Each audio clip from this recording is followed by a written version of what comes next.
Aaron Rodgers has arrived for the Steelers just in time for OTAs, and I think he's going to play a big role in mentoring Will Howard and Drew Allar, just not in the ways you think. It's the Locked On Steelers podcast. Let's get into it.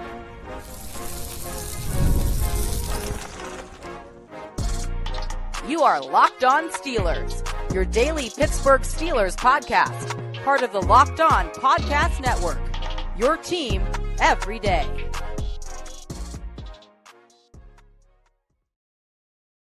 Hello and welcome to the Locked On Steelers podcast. I'm your host, Chris Carter, bringing you your daily dose of all things on the Pittsburgh Steelers. As always, you can find the show on your favorite podcasting apps and on YouTube. We got a lot to get into today, but first, I want to remind you that today's episode is brought to you by FanDuel. Right now, new customers can bet just $5 and get $150 back in bonus bets if your first bet wins. Head to FanDuel.com to get started. We got a lot to talk about today. The Steelers OTAs begin, and an offensive tackle battle is coming. We'll head to the call-in line to address that, but we'll also talk about the biggest questions in Steelers OTAs. What are we going to be looking at the closest? And of course, we got to talk about Aaron Rodgers, him being there. Is he going to mentor Drew Allar and Will Howard? And we got to talk about it because that was the big news that happened this weekend officially. Well, I guess it's not official yet, but we did get the substantiated reports that he has now agreed to terms to sign with the Pittsburgh Steelers. The actual signing of the document hasn't happened yet, but we are going to talk about how that is going to play out for things and why I do think it's good that it happened. We also just want to remind you that this is exactly what we said was always going to happen, and that all the people that were playing sensationalist nonsense to try to get clicks out of you. Oh, this might not happen? No, it always was going to. We said this months ago, just like we said this last year. Wasn't a secret. Wasn't crazy. We're telling you, but I do think that despite this being an inevitable thing that was going to happen, I still think it's important that it's happening now. And the one thing I was wondering was, would he wait again till minicamp, or would the line drawn in the sand by Art Rooney for May 18th be something that he adhered to? And he did, because now it's supposedly he's here and he's ready to agree to a deal, and he's going to help the Steelers in this earlier part of the offseason. And I think that's good for the Steelers. I also think it was funny because someone said, "Hey, Chris, well, this news, at least you didn't have to re-record an episode because this happened on a Saturday," and it did. And they're right. I didn't have to re-record an episode. I just had to step out of a wedding that I was at, and I was here making a live video outside that wedding with the corsage still on my suit jacket. So thanks again, Omar Khan and Aaron Rodgers, for picking convenient times for me to do things. But again, getting into what's happening here, I think that one thing that could be overlooked in this whole process is I do think Aaron Rodgers being in sooner can help a lot of the two young quarterbacks that they're trying to develop in Will Howard and Drew Allar a little bit in how they can prepare and move things forward, particularly in how they study Aaron Rodgers. Now, let me make this clear, because I think some people, when they hear Aaron Rodgers mentoring Drew Allar and Will Howard, they think that Aaron Rodgers is going to show up at every one of the practices and said, "All right, you two, get out here and show me what you got." And he's going to make them do certain things. And I think there's going to be times where he does monitor them and just give his opinion. But I think that's not necessarily going to be the big thing that Aaron Rodgers looks at the most. I think that he's going to look at, I think that's where Mike McCarthy, Tom Arth, Frank Signetti, Brian Angelico, like that whole crew of coaches that I've been talking about, I think that's where they're definitely going to be involved. But where I think Aaron Rodgers can help them be involved is them being smarter in how they prepare for certain situations. Like, for example, whatever you think about Aaron Rodgers and his comments, off the field or other things about him, the man is a very high IQ football player. Like, he reads defenses well. He thinks at a high level on the field. He distributes the football. He understands, disguises very well. And he also has, and to do that, you have to work through the entire NFL process and know how everything impacts you, and know how to plan for things and how to adjust on the fly. And, to adjust on the fly, you're often, that's because you pre-planned for contingency plans and how to adjust. And I think that's something that Aaron Rodgers, if I'm a quarterback learning on him, I'm trying to learn all his tricks of the trade. How does he study? How, what are the tips that he figures things out so quickly and maneuvers through them, and it does that while maintaining the NFL season. Those are all things. If I'm Drew Allar and I'm Will Howard, I am taking lots and lots of notes on, and those are the things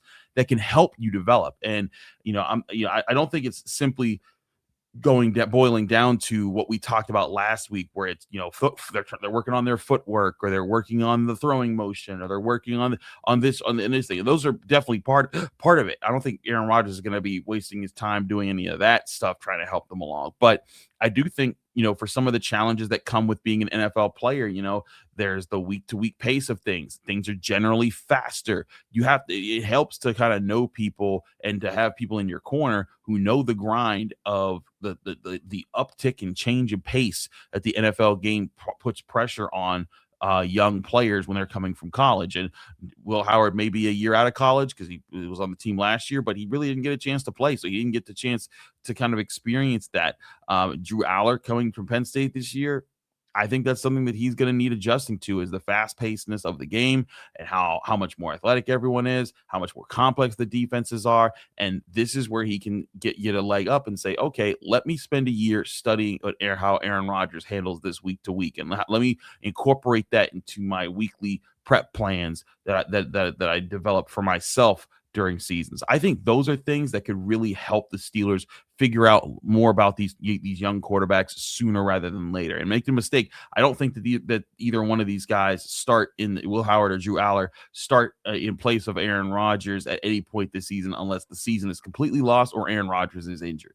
I don't think they're forcing them in there, and I think it's a good thing. We talked about this last week a bit too. I think some people out there think, oh, well, you got to see what they got. You got to put them out there so you know what you have. They know what they have. They have a late round quarterback pick and a mid round quarterback pick, both who they have a decent upside, and they hope to get the best out of them. But that just because you have that doesn't mean you have to force them into starting roles. You let them earn them if they want to. And if you go and draft a quarterback in the first round the next year, then you know what? That means they're the more experienced guys, and it's time for them to fight and prove their worth in the preseason that year. But right now, I don't think the obligations are crazy on the Steelers as far as how they handle the quarterback situation. But I do think it'll be another thing to add to their quarterback development project by having Aaron Rodgers around. So now you have Aaron Rodgers and all those coaches I just named who can all help with the QB process, and I think that could be important for a guy like Drew Allar, whose fundamentals would break down in key moments, and he has the size and he has the arm strength and he has all these other factors going for him.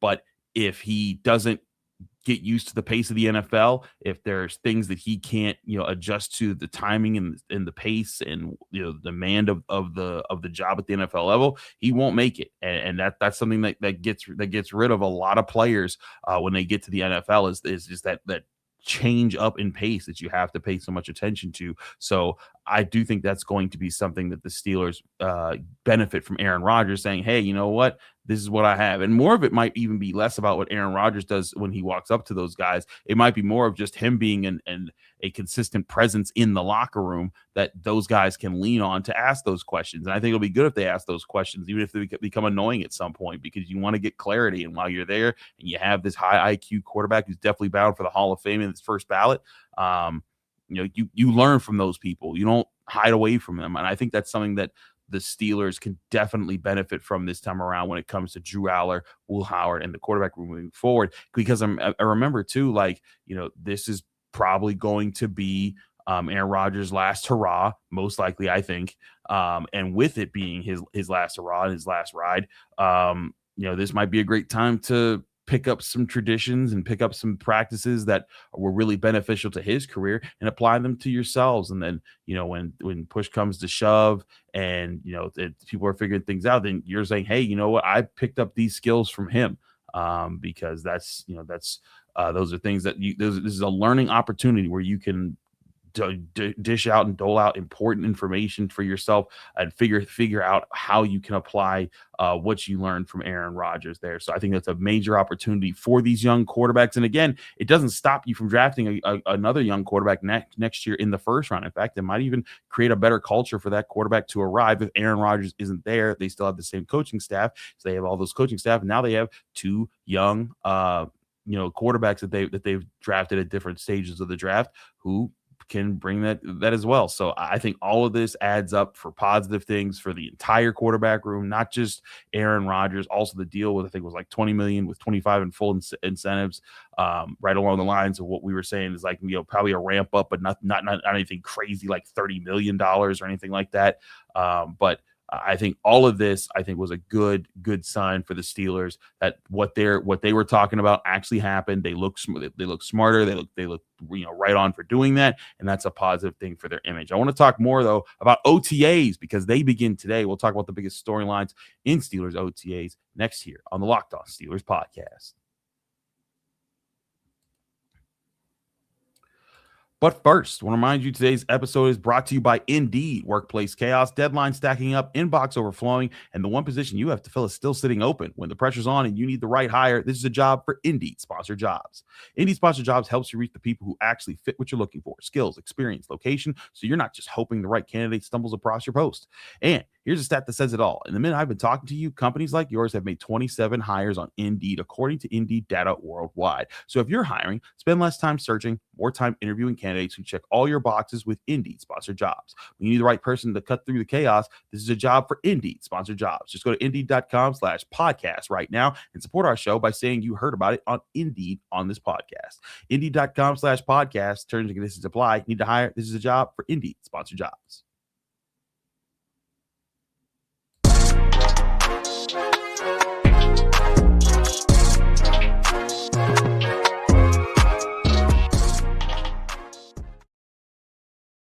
We're back here on the Locked On Steelers podcast. I'm your host, Chris Carter. We continue with our episode here today.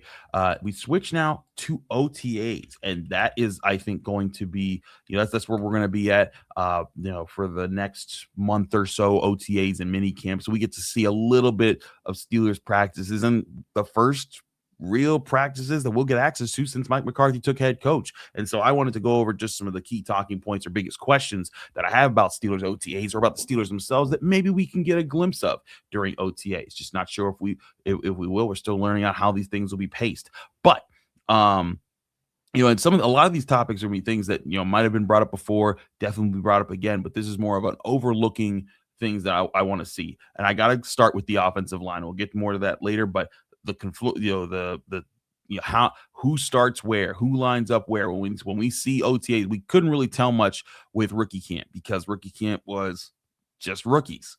And, they have some guys out on the outside, they get rookie camp tryouts or rookie camp invites.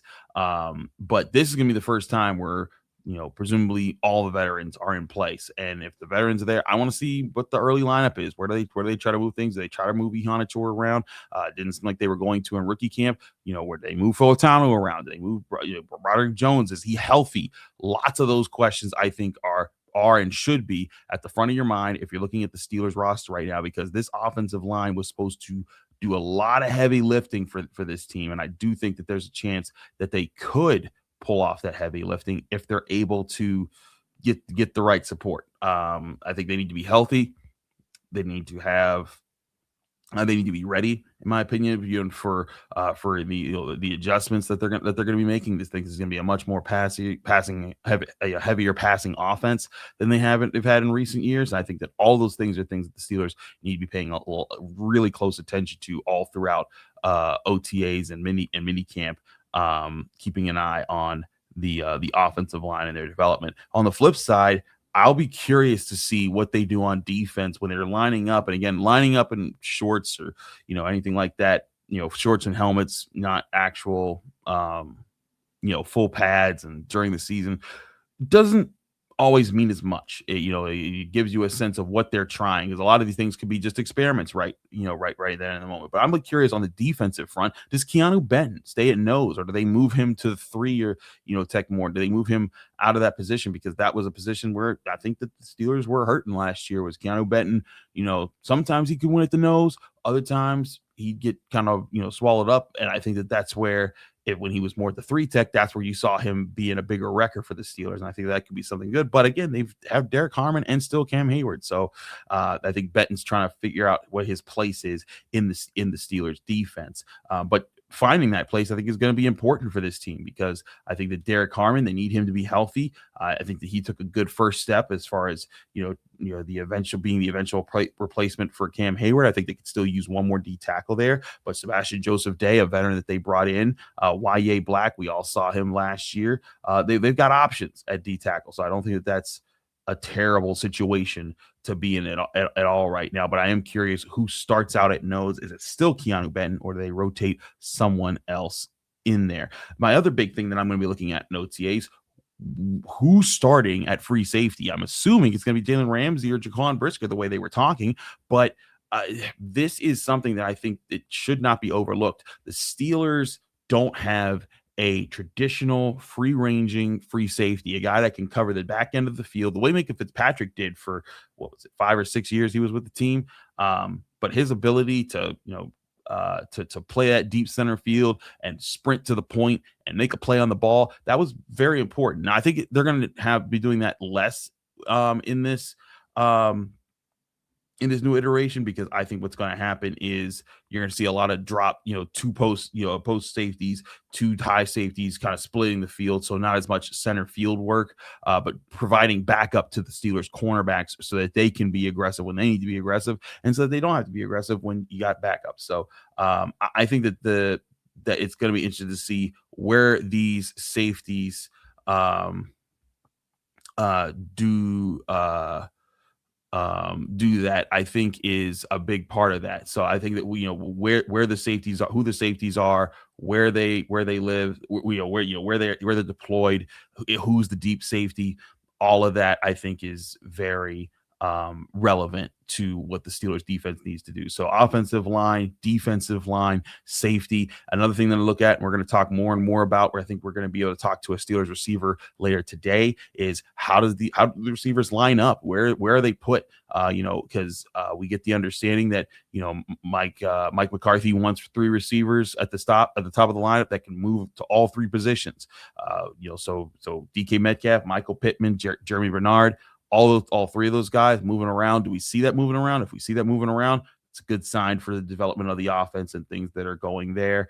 And I think one thing that also we'll get a sense of, and during this OTA session, is what is the plan inside linebacker? Because this is a team that they got Malik Harrison, they got Patrick Queen, they got Cole Holcomb, they got Peyton Wilson. Carson Bruner was the special teamer last year, but I think this team, Patrick Queen, I think he's on the last year of his deal, maybe 2 years left.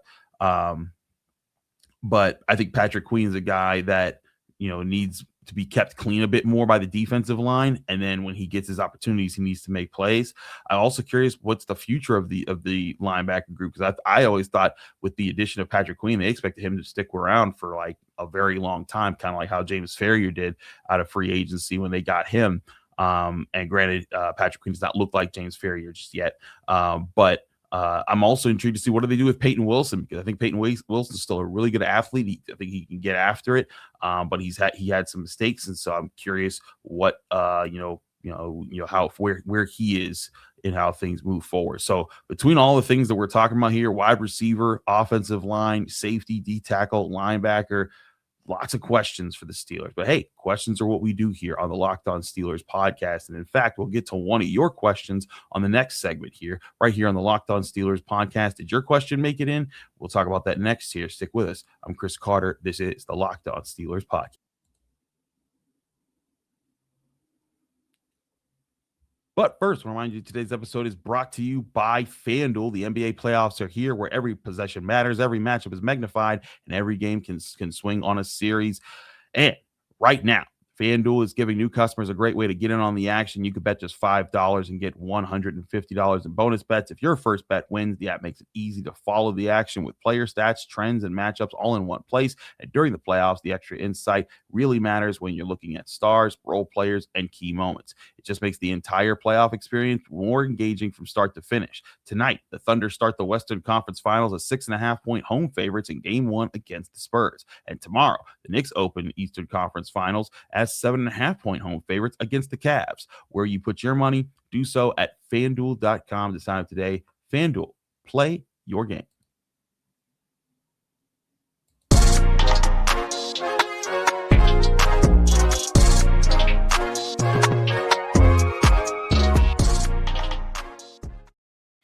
We're back here on the Locked On Steelers podcast. I'm your host, Chris Carter. We continue our episode here on Monday, recapping all the things we saw on the weekend and getting you ready for OTAs that are set to begin today. We're going to take one question from the call-in line before we get out of here. And, of course, you can always call into the Locked On Steelers podcast if you have a question that you want answered. The number is 412-223-6644. Leave your name, where you're from. Keep your question under a minute. Again, 412-223-6644. And so we still have a lot of calls that I have to get through, but I wanted to address this one because I thought this would be the perfect time to do so with the situation with this being the start of OTAs, because we're going to probably see both of these guys. And that this question comes from Damien out in Los Angeles about that offensive tackle situation. Hey, Chris, what's going on? This is Damien from Los Angeles. I had a question. I think a lot of us kind of understand that the Max Iheanachor pick was due in large part to the fact that Broderick Jones got injured. With that said, he plays on the right side where Troy Fautanu's at. I don't think he's going to surpass Fautanu, but I like Fautanu on the right side.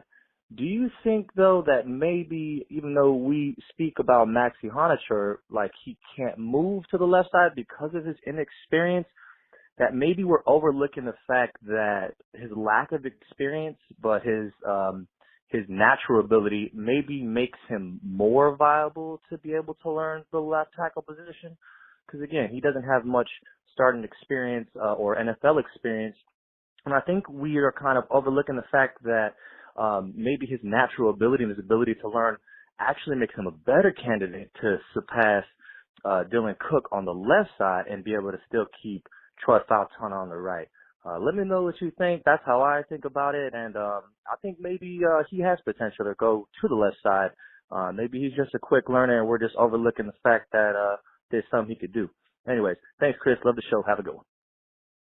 Thank you, Damien, for your question. Again, if you ever want to get your question on the Locked On Steelers podcast, be sure to do so by calling 412-223-6644. Leave your name, where you're from. Keep your question under a minute. We try to get your question on the show. Damien brings up a good point here.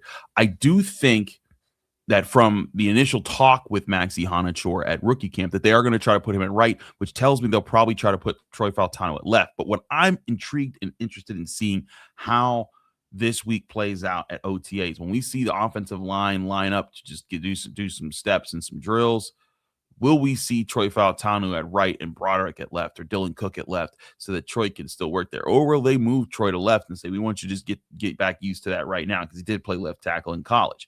But I think that there's going to be some interesting exploration that comes from the Steelers. I don't think they want to go too crazy and move guys around too much, like make tackles guards, out of nowhere or anything like that. I mean, technically they're doing that with Jennings Dunker, but again, everyone kind of saw Jennings Dunker doing that regardless of what team picked him in the NFL.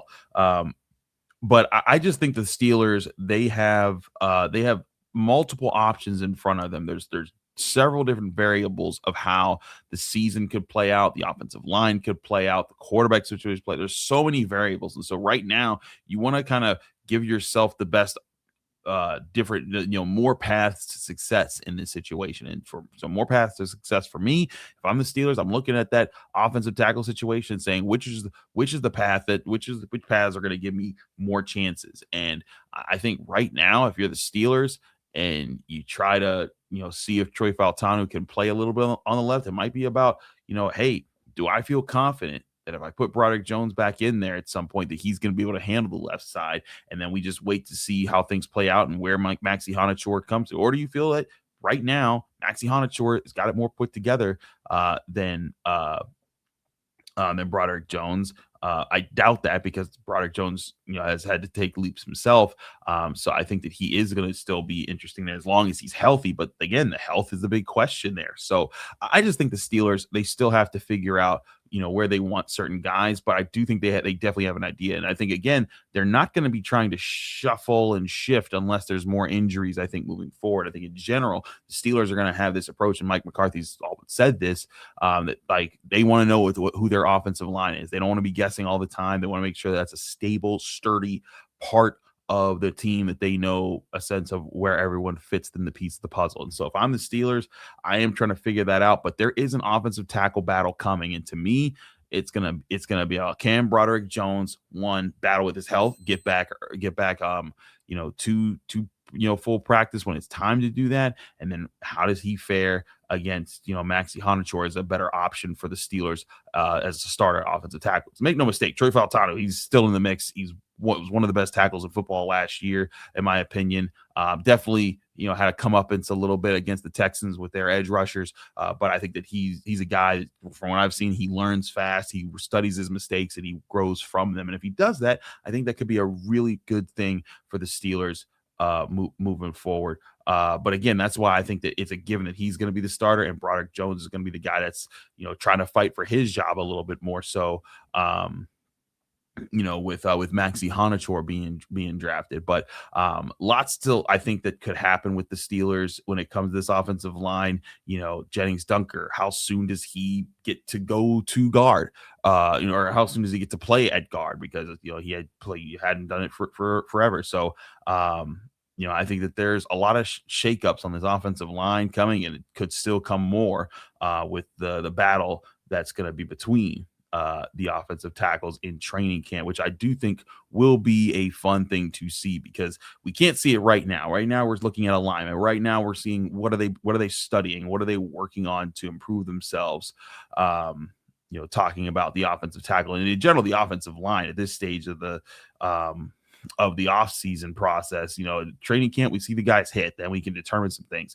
Short football and shorts, you don't get to see how physical some guys are or all the things that are going to be required of them. But I do think it does give you a little bit of a chance to, you get to see these guys in action, just into where they line up, how comfortable they're looking in certain spots, how is their footwork gelling, what do they have to work on? That's the kind of stuff that I think could be very important to the Steelers' upcoming battle on the offensive line, particularly at the offensive tackle position. Lots of stuff that's going to be happening there all week long. We'll keep you up to date with those updates from Steelers OTAs right here on the Locked On Steelers podcast. I'm your host, Christopher Carter.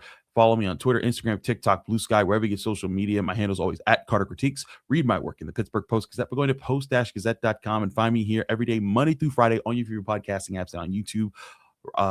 Like this video if you enjoy it. Subscribe to this channel to get all of your daily Monday through Friday episodes of the Locked On Steelers podcast. See you tomorrow as we go over what happened in the first day of Steelers OTAs right here on the Locked On Steelers podcast.